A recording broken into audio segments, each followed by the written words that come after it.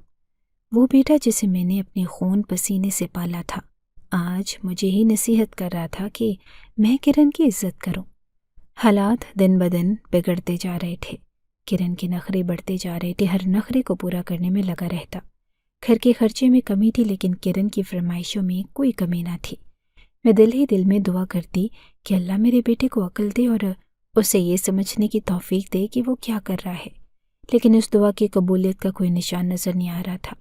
مجھے لگتا تھا کہ کرن کے آنے سے نہ صرف میرا گھر اجڑ گیا ہے بلکہ میرا بیٹا بھی بدل گیا ہے۔ وہ بیٹا جو میری زندگی کی سب سے بڑی خوشی تھا، آج میری زندگی کا سب سے بڑا غم بن گیا تھا۔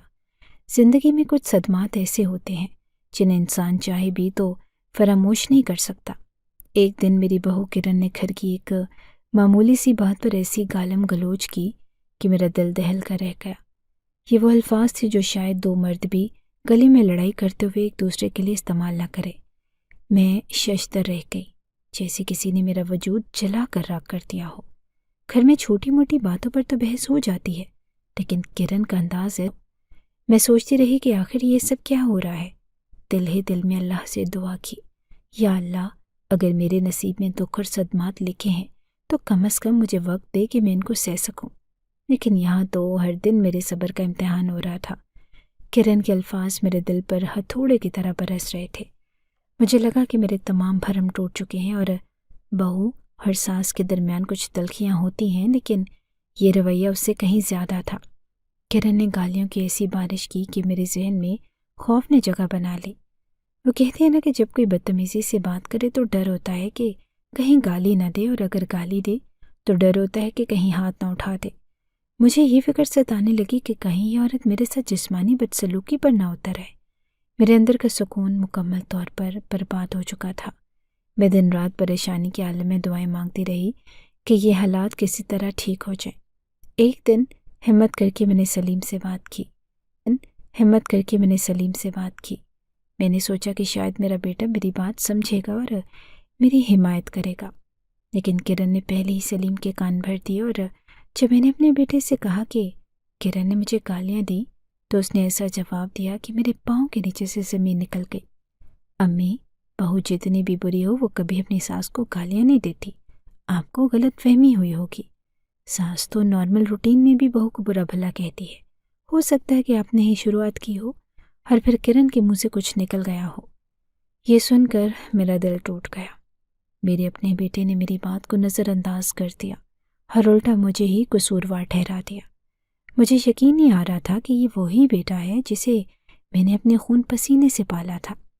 کرن کے آنے سے پہلے سلیم میرے ہر لفظ کو مانتا تھا، لیکن اب وہ ہر بات میں اپنی بیوی کا ساتھ دے رہا تھا۔ مجھے یاد آیا کہ سلیم نے شادی سے پہلے مجھ سے کہا تھا کہ وہ پر کبھی بھی کسی کے ساتھ زیادتی نہیں کرے گا، لیکن اب وہ انصاف تو دور کی بات میری بات سننے کو بھی تیار نہ تھا۔ کرن کے جھوٹ پر آنکھ بند کر کے یقین کر رہا تھا اور میرے سچ کو جھٹلا رہا تھا۔ میں اس وقت بے بسی کی حالت میں تھی۔ ایک طرف میری بہو کی گالم گلوچ تھی اور دوسری طرف میرے بیٹے کا انکار۔ مجھے سمجھ نہیں آ رہا تھا کہ میں کیا کروں اور کس سے بات کروں۔ دل چاہا کہ اپنے دکھ کسی قریبی رشتہ دار سے شیئر کروں، لیکن میں نے فوراً یہ خیال دل سے نکال دیا۔ میں جانتی تھی کہ رشتہ دار میری بات کو سنجیدگی سے نہیں لیں گے اور الٹا یہ کہیں گے کہ یہ سب میری اپنی غلطی ہے۔ میں دن رات یہی سوچتی رہتی کہ آخر میرے ساتھ یہ سب کیوں ہو رہا ہے۔ میں نے اپنی زندگی میں کبھی کسی کو تکلیف نہ دی تھی، پھر بھی مجھے اتنے دکھ کیوں مل رہے تھے؟ اور میری بہو نے صرف میرا گھر برباد کر دیا تھا بلکہ میرے بیٹے کو بھی مجھ سے دور کر دیا۔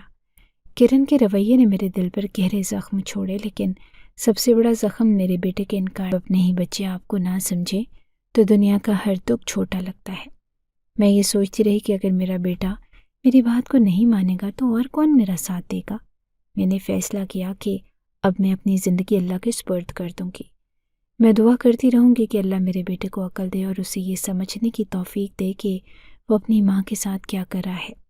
لیکن دل کے کسی گوشے میں ایک امید باقی تھی کہ شاید حالات بہتر ہو جائیں، شاید میرا بیٹا دوبارہ وہی بن جائے جو پہلے تھا۔ پانی اب سر کے اوپر سے گزر چکا تھا۔ دن بدن میرے دل پر لگنے والے زخم گہرے ہوتے جا رہے تھے، لیکن جو کچھ اس دن ہوا وہ میری زندگی کی سب سے کڑوی حقیقت بن گیا۔ میرا بیٹا اس دن گھر پر نہ تھا اور اس نے بتایا کہ وہ رات کو بھی نہیں آئے گا۔ شاید اس لیے کرن کو ہمت مل گئی کہ اپنی تمام حدود کو پار کر دے۔ دن کی ابتدا معمول کے مطابق ہوئی تھی، لیکن شام کے قریب ایک چھوٹی سی بات پر کرن نے لڑائی جھگڑا شروع کر دیا۔ اس نے میرے ساتھ بدتمیزی کی اور وہی کھسی پیٹی باتیں دہرانے لگی جنہیں سن کر میرا دل خون کے آنسو روتا تھا۔ لیکن اس بار اس نے ایک ایسی بات کہی جس نے میرے دل کو چیر کر رکھ دیا۔ کرن نے میرے سامنے اعتراف کیا کہ اس نے ہی میرے بیٹے کو روکا تھا کہ مجھے خرچہ نہ دے۔ میں نے ہی کہا تھا کہ اسے کہ تمہیں ایک پیسہ نہ دے، اور دیکھو اس نے میری بات مان لی۔ یہ سن کر مجھے ایسے لگا جیسے کسی نے میرے دل پر خنجر مار دیا ہو۔ میری آنکھوں کے سامنے اندھیرا چھا گیا۔ میرے لیے یہ محض ایک جملہ نہیں تھا، یہ ایک ماں کے تمام خوابوں، امید اور محبت کا قتل تھا۔ میرے دل کی دھڑکن تیز ہو چکی تھی اور میں اپنے غصے پر قابو نہیں رکھ پائی۔ میں نے کرن کو سخت لہجے میں کہا کہ تم نے میرے بیٹے کو مجھ سے چھین لیا ہے، لیکن یاد رکھو اللہ تمہارا حساب لے گا۔ یہ سنتے ہی کرن نے جوتا اٹھایا اور میرے منہ پر دے مارا۔ یہ ذلت کی آخری حد تھی۔ میں بے بس ہو کر کرسی پر گر گئی۔ میرے اندر ایک طوفان برپا تھا۔ میری آنکھوں سے آنسو بہنے لگے، لیکن میں نے خود کو سنبھالا اور نماز کے لیے کھڑی ہو گئی۔ نماز پڑھتے ہوئے میں نے اللہ سے کوئی شکایت نہ کی، نہ ہی کچھ مانگا۔ میں نے بس اپنے آنسو اللہ کے سامنے بہائے اور کہا کہ یا رب اب تو ہی انصاف کر۔ نماز کے بعد میں اپنی جگہ بیٹھی اللہ سے دعا کر رہی تھی کہ اچانک کرن کے کمرے سے چیخنے اور چلانے کی آوازیں آنے لگی۔ یہ کوئی معمولی چیخ اور پکار نہیں تھی، یہ آوازیں شدید تکلیف اور اذیت کی تھی۔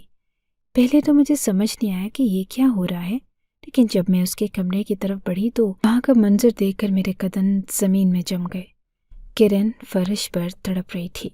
اس کا چہرہ سرخ ہو رہا تھا اور وہ اپنی سانسیں درست طریقے سے نہیں لے پا رہی تھی۔ کمرے میں کچھ ایسا ہوا جو اسے ناقابل برداشت تکلیف دے رہا تھا۔ مجھے فوری طور پر سمجھ آ گیا کہ یہ معاملہ طبی نہیں بلکہ کچھ اور ہے۔ میرے دل میں کئی خیالات گردش کرنے لگے کہ میں اسے بچانے کی کوشش کروں، لیکن اگر میں نے ایسا کیا تو شاید میں خود بھی کسی مصیبت میں پھنس سکتی تھی۔ میرے ذہن میں کرن کے وہ الفاظ گونجنے لگے جب اس نے میرے بیٹے کو میرے خلاف کر دیا تھا۔ میں نے دل ہی دل میں فیصلہ کیا کہ یہ معاملہ میرے ہاتھ سے نکل چکا ہے اور اب صرف اللہ ہی اس کا فیصلہ کرے گا۔ جلدی سے میں نے اپنا فون اٹھایا اور 1122 کو کال میں لائی۔ ہمارے علاقے کا ایمرجنسی سینٹر ہمارے گھر کے پیچھے ہی تھا اور مجھے معلوم تھا کہ وہ چند ہی منٹوں میں پہنچ جائیں گے۔ 2 منٹ کے اندر ہی ایمرجنسی ٹیم ہمارے دروازے پر پہنچ گئی۔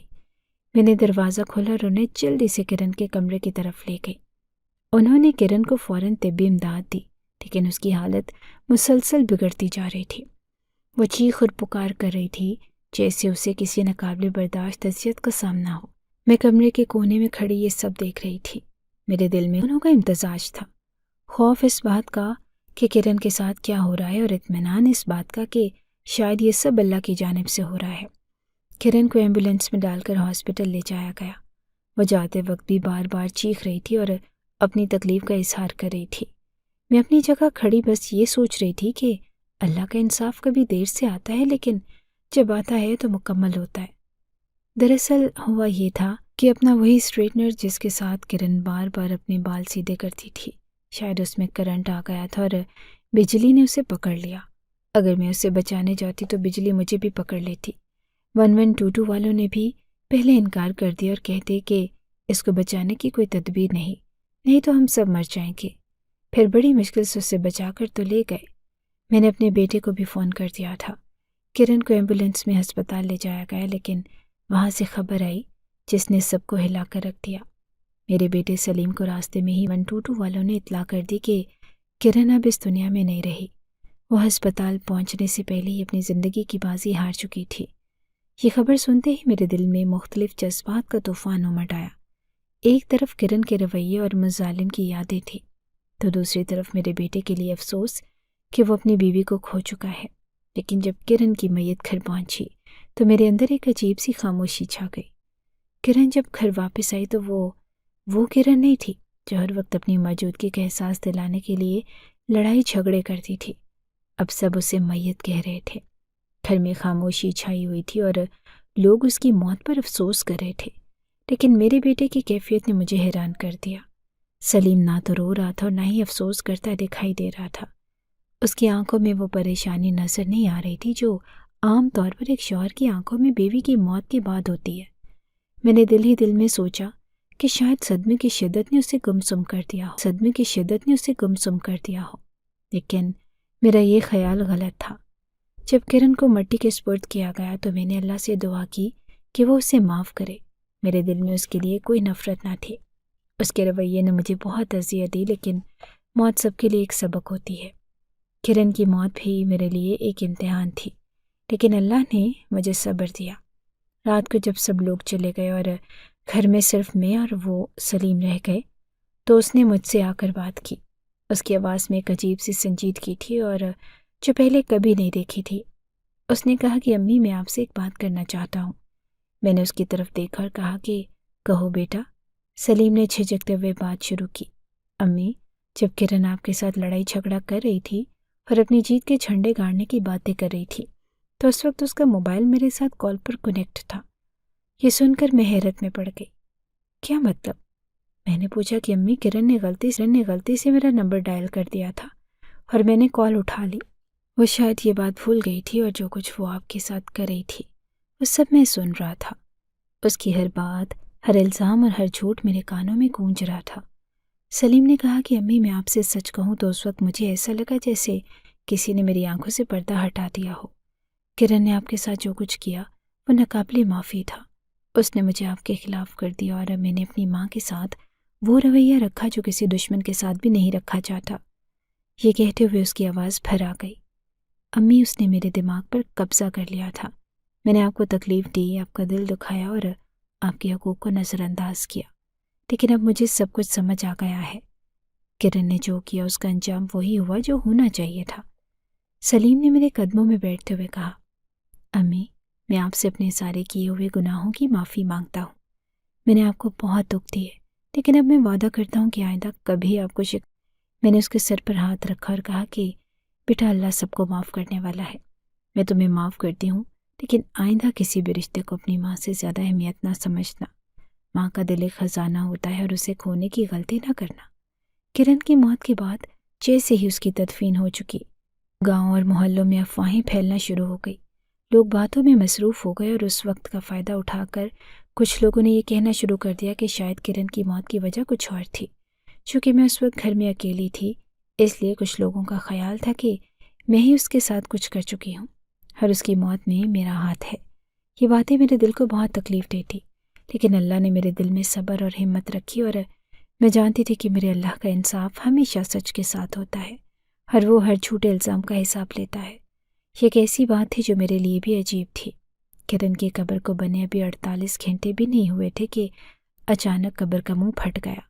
لوگ یہ دیکھ کر حیران ہو گئے اور کچھ نہ کچھ علامت ہے، کیونکہ اس نے اپنی زندگی میں دوسروں کے ساتھ جو ظلم کیے وہ اب اس کے ساتھ ہو رہا تھا۔ کچھ لوگ تو یہ بھی کہنے لگے کہ یہ کرن کی قبر کا پھٹنا اس بات کی نشانی ہے کہ وہ انسانوں کے ساتھ ظلم کرنے کی پاداش میں اللہ کی سزا پا رہی ہے۔ یہ باتیں گاؤں میں تیز رفتاری سے پھیل گئی اور لوگوں کی زبانوں پر یہی موضوع تھا۔ میرے دل میں ایک سکون تھا کہ اللہ نے اس بات کو کھو کر سب کے سامنے رکھا۔ وہ سچ کا اظہار کرنا چاہتا تھا اور اس کے ذریعے لوگوں کو یہ بتانا چاہتا تھا کہ جو کچھ کرن نے کیا تھا وہ اس کے ساتھ سچ کا حساب ہے۔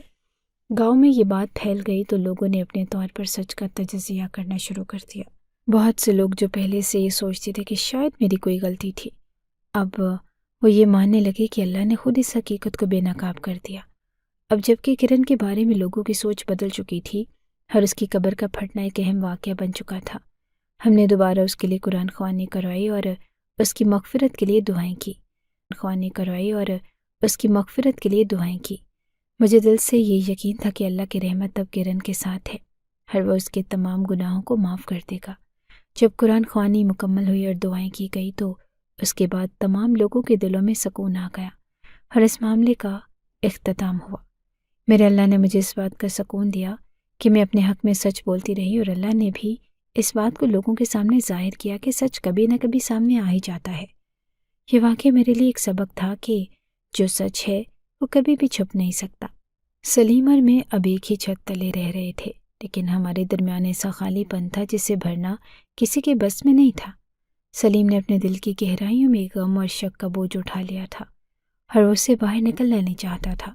اس کا کہنا تھا کہ اس کی زندگی کی سب سے بڑی غلطی اس کی شادی تھی اور اس نے اس فیصلے پر ایسا پچھتاوا کیا تھا کہ اس کا دل عورتوں سے بیزار ہو گیا۔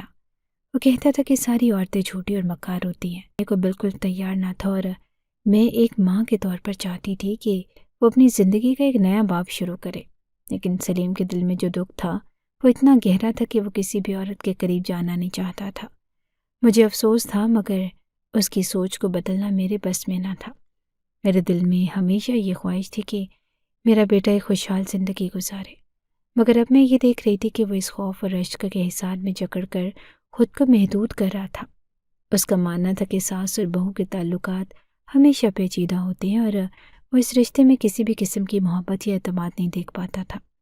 اسے لگتا تھا کہ معاشرتی روایات نے ہمیشہ ساس کو برا ثابت کیا ہے اور اس کی بیوی کے ساتھ جو کچھ بھی ہوا اس میں اس کی بیوی کا قصور نہ تھا۔ میں نے اپنے بیٹے کو سمجھانے کی بہت کوشش کی، لیکن وہ یہ سمجھنے کو تیار نہ تھا کہ ہر رشتہ اور ہر انسان الگ ہوتا ہے۔ میں جانتی تھی کہ ساس اور بہو کے تعلقات ہمیشہ ایسے نہیں ہوتے اور حالات ہی ہوتے ہیں جو سب کچھ بگاڑ دیتے ہیں۔ یہ معاشرہ ساسوں کو ہمیشہ غلطی دکھاتا ہے۔ میں نے کہا کہ مگر ایسا نہیں ہوتا، ساس بھی انسان ہوتی ہے اور بیٹے کی خوشی کے لیے اپنی زندگی کی سب سے بڑی قربانی دے دیتی ہے، اور بہو بھی، وہ بھی اپنی جگہ پر اپنی ذمہ داریوں کو نبھانے کی کوشش کرتی ہے۔ دونوں طرف اچھے اور برے لوگ ہوتے ہیں، لیکن سلیم کا دل اس وقت بہت ٹوٹا ہوا تھا۔ اس کا کہنا تھا کہ عورتوں کے ساتھ اس کا اعتماد مکمل طور پر ختم ہو چکا ہے۔ وہ کہتا کہ میری زندگی کا ایک حصہ اب ختم ہو چکا ہے اور میں نہیں چاہتا کہ پھر سے کسی اور عورت کے ساتھ وہی کچھ ہو جو کرن کے ساتھ ہوا۔ اس کے دل میں ایک ایسی خالی جگہ بن گئی تھی جسے بھرنا بہت مشکل تھا۔ میں چاہتی تھی کہ وہ شادی کرے، ایک نئی زندگی شروع کرے، مگر وہ کسی بھی صورت میں تیار نہ تھا۔ وہ زندگی میں اس کے ہونے والے کسی بھی حصے میں سے امید کھو چکا تھا۔ ساس اور بہو کے تعلقات کی پیچیدگیوں میں اس کا ماننا تھا کہ یہی حقیقت ہے، اور ساس اور بہو کے تعلقات کی پیچیدگیوں میں اس کا ماننا تھا کہ یہی حقیقت ہے، اور اس کے سامنے ہر ایک عورت کا وہی چہرہ نظر آ رہا تھا جو اس نے کرن سے دیکھا۔ ماما، آپ کو سمجھنا ہوگا، سلیم نے ایک دن کہا، اب میں نہیں چاہتا کہ کسی بھی عورت کے ساتھ وہی کچھ ہو جو کرن کے ساتھ ہوا۔ میری سوچ بدل چکی ہے اور اب مجھے کسی بھی رشتے میں وہ محبت اور اعتماد نہیں مل سکتا۔ میں نے اس کے جذبات کو سمجھا، لیکن دل میں یہ دعا کی کہ وہ جلد از جلد اپنی زندگی میں ایک نیا رشتہ، ایک نیا آغاز کرے۔ لیکن سلیم کے اندر کی ٹوٹ پھوٹ ابھی بھی باقی تھی اور وہ اس دکھ سے باہر نہیں آ پا رہا تھا۔ اس کے دل میں جتنی تکلیف تھی وہ اس کے لیے ایک الگ دنیا کی طرح بن چکا تھا، اور میں اسے اس تکلیف سے باہر نکالنے کی کوشش کرتی رہی۔ یاد رکھنا چاہیے کہ ہماری معاشرتی روایات میں اکثر ساس اور بہو کے رشتے کو غلط فہمیوں کا شکار کیا جاتا ہے، لیکن دونوں طرف کے لوگ ایک ہی سطح پر ہوتے ہیں، اور ہمیشہ نہیں ہوتا کہ ایک طرف کی غلطی ہے، اور ہمیشہ نہیں ہوتا کہ ایک طرف کی غلطی ہو۔ زندگی میں ہمیں دونوں طرف کے جذبات اور حالات کو سمجھنا ضروری ہے تاکہ ہم ہر رشتے میں محبت اور عزت برقرار رکھ سکیں۔ بہو اور ساس کے تعلقات ہمیشہ سے ہمارے معاشرتی ڈھانچے کا حصہ رہے ہیں، اور یہ تعلقات کبھی کبھار پیچیدہ اور حساس ہو جاتے ہیں۔ ساس اور بہو دونوں ہی اپنے کردار میں اہمیت رکھتی ہیں اور دونوں کا احترام ہونا چاہیے۔ بہو کو چاہیے کہ وہ ساس کو عزت دے، چاہے حالات جیسے بھی ہوں۔ یہ عزت ہی وہ بنیاد ہے جس پر کسی بھی رشتے کا استحکام اور کامیابی کی عمارت کھڑی کی جا سکتی ہے۔ اگر کسی بہو کو لگے کہ ساس کے ساتھ تعلقات ٹھیک نہیں اور وہ واقعی کسی بدسلوکی یا تکلیف دہ صورتحال کا سامنا کر رہی ہے، تو اسے چاہیے کہ وہ ساس سے الگ ہونے کی کوشش کرے، مگر الگ ہونے کا مطلب یہ نہیں کہ اس کو بدلہ لینا چاہیے یا کسی بھی قسم کی جسمانی یا ذہنی تکلیف پہنچانی چاہیے۔ اس کی بجائے بہو کو چاہیے کہ وہ تحمل سے کام لے اور خود کو سنبھالے، کسی ساس سے بات کرے تاکہ وہ اپنی رائے اور احساسات کو واضح کر سکے۔ ہمیشہ یاد رکھیں کہ بدلہ یا انتقام کبھی بھی کسی مسئلے کا حل نہیں ہوتا۔ دوسری طرف ساس کو بھی چاہیے کہ وہ اپنی بہو کو اس کے مقام دے۔ بہو کی حیثیت اور اس کے حقوق کو تسلیم کرنا ایک اچھے رشتے کا سنگ بنیاد ہوتا ہے۔ ساس کو اپنی بہو کو ایک فرد کے طور پر سمجھنا چاہیے اور اسے اپنے گھر میں عزت، محبت اور احترام کے ساتھ رکھنے کی کوشش کرنی چاہیے۔ جب ساس اپنی بہو کو عزت دے گی تو یہ رشتہ مضبوط ہوگا، ہر ایک پرامن ماحول بنے گا جہاں دونوں کے جذبات اور احساسات کی قدر کی جائے گی۔ اگر دونوں طرف سے عزت اور سمجھ بوجھ کا رویہ اپنایا جائے تو ہمارے معاشرے میں ساس اور بہو کے تعلقات میں فسادات کم ہو جائیں گے۔ اس میں کوئی شک نہیں کہ ہر رشتے میں اختلافات آ سکتے ہیں، مگر اس کا مطلب یہ نہیں کہ ہمیں ان اختلافات کو تشدد یا جھگڑے کا باعث بننے دیں۔ انسان کو اپنے جذبات کو قابو میں رکھنا آنا چاہیے اور اسے ایسے حالات کا سامنا کرنا چاہیے جو اسے کے برے کے ساتھ ہمیشہ برائی ہوتا ہے، اور اگر کوئی کسی کی عزت نہیں کرتا تو اس کا نتیجہ ہمیشہ برا ہی نکلتا ہے۔ جب کسی رشتے میں بدلے کا جذبہ آ جاتا ہے تو وہ رشتہ ٹوٹنے کی طرف بڑھتا ہے۔ اس لیے یہ ضروری ہے کہ دونوں ساس اور بہو ایک دوسرے کی عزت کریں، اپنی غلطیوں کا اعتراف کریں اور ایک دوسرے کو سمجھنے کی کوشش کریں۔ اگر دونوں طرف سے سمجھوتا کیا جائے تو وہ رشتہ مضبوط ہو سکتا ہے اور خاندان میں محبت اور سکون کا ماحول قائم رہ سکتا ہے۔ نتیجتاً ہم سب کو یہ سمجھنا چاہیے کہ عزت اور احترام کے ساتھ ہر رشتہ کامیاب ہو سکتا ہے۔ جب ساس بہو کے رشتے میں محبت اور سمجھوتے کی جگہ ہوتی ہے تو ہمارے معاشرتی فسادات کم ہو سکتے ہیں اور زندگی میں سکون اور امن آ سکتا ہے۔ بڑی مشکل سے سلیم کو سمجھایا کہ زندگی میں اچھے اور برے لوگ ہر جگہ ہوتے ہیں اور کسی کی بدسلوکی کو سب پر نافذ نہیں کیا جا سکتا۔ اس کی زندگی میں جو دکھ اور تکالیف آئی تھی ان کا اثر اس کی سوچ پر پڑا، لیکن اب بری نہیں ہوتی۔ بہت سوچنے کے بعد سلیم نے فیصلہ کیا کہ وہ اب دوبارہ شادی کرے گا، اور میں نے اس کے لیے ایک ایسی لڑکی ڈھونڈی جو پہلے بیوہ ہو چکی تھی۔ یہ لڑکی سلیم سے عمر میں تھوڑی بڑی تھی اور زیادہ خوبصورت بھی نہ تھی، مگر اس میں ایک خاص بات تھی کہ وہ سلیم کے دل اور زندگی میں سکون لے کر آئی۔ اس لڑکی نے نہ صرف سلیم کے گھر کی دیکھ بھال کی بلکہ اس نے اپنے دل سے سلیم کی ماں بننے کی کوشش کی۔ اس کا سلوک ایسا تھا کہ ہر دن سلیم اور اس کے خاندان کے لیے جنت بن کر آیا۔ گھر کا ماحول خوشگوار تھا اور سلیم نے آخرکار اپنی زندگی کے نئے باب کا آغاز کیا، جو اسے اس قدر خوشی دے رہا تھا کہ وہ خود بھی نہیں سمجھ پا رہا تھا کہ یہ تبدیلی کہاں سے آئی ہے۔ اس لڑکی نے سلیم کو اپنے دل سے عزت دی اور سلیم بھی اس کے ساتھ بہت خوش تھا۔ اب سلیم کی زندگی میں ایک اور خوشی تھی کہ وہ باپ بننے والا تھا۔ اس کے دل میں ایک نئی تسلی تھی کہ اب اس کا خاندان مکمل ہو گیا ہے اور وہ اپنے بیٹے کو ایک محبت بھرا ماحول دے سکے گا۔ وہ باپ بننے والا تھا۔ اس کے دل میں ایک نئی تسلی تھی کہ اب اس کا خاندان مکمل ہو گیا ہے اور وہ اپنے بیٹے کو ایک محبت بھرا ماحول دے سکے گا۔ اس وقت سلیم کا دل سکون سے بھرا تھا اور وہ جانتا تھا کہ اس نے اپنی زندگی کا ایک بہت اچھا فیصلہ کیا ہے۔ وہ لڑکی جو اس کی زندگی میں آئی تھی نہ صرف اس کی بیوی تھی بلکہ اس کی ماں بھی بن گئی۔ وہ ہمیشہ سلیم کا خیال رکھتی اور اس کی خدمت کرتی اور ہر وقت اسے احساس دلاتی کہ وہ اس کی ماں ہے۔ سلیم کا دل اس کی محبت اور خلوص سے بھر گیا تھا اور وہ کبھی بھی اپنی زندگی میں ایسی محبت اور سکون کے بارے میں نہیں سوچا تھا۔ آپ میری ماں ہیں، اس لڑکی کا یہ جملہ سلیم کے دل کو بہت سکون دیتا۔ اس کا دل خوش تھا کہ اس نے زندگی میں ایسی بیوی پائی جو نہ صرف اس کی ساتھی تھی بلکہ اس کے بیٹے کی ماں بھی۔ اگر آپ کو ہماری یہ کہانی اچھی لگی ہے تو ہماری کہانی کو لائک کیجیے اور اس طرح کی مزید کہانیاں سننے کے لیے ہمارے چینل کو سبسکرائب کیجیے۔ کہانی سننے کا شکریہ۔ آپ سے ملاقات ہوگی اگلی ویڈیو میں، تب تک کے لیے اللہ حافظ۔